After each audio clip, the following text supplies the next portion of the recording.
Hello everyone and welcome back to the channel. Have you noticed your iPhone getting unusually hot after installing iOS 27? You're not alone.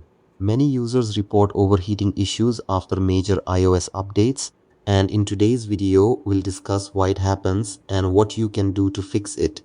Whenever Apple releases a major iOS update, some users experience increased device temperatures during the first few days. If you've recently updated to iOS 27 and your iPhone feels warmer than usual, don't panic.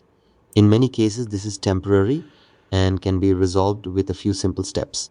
One of the main reasons for overheating is background processing. After installing iOS 27, your iPhone may spend several hours indexing files, organizing photos, updating apps, and optimizing system data. These tasks require additional processing power, which can generate extra heat. Another common cause is app compatibility. Some apps may not yet be fully optimized for iOS 27, causing them to use excessive system resources.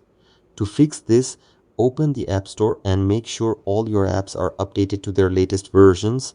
Charging can also contribute to overheating, especially if you're using your iPhone while it's plugged in.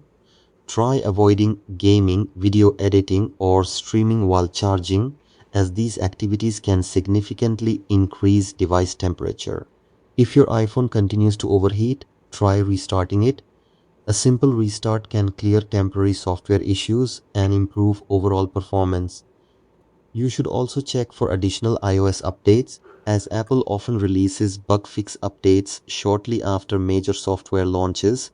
Another useful tip is to disable background app refresh for apps you don't use frequently.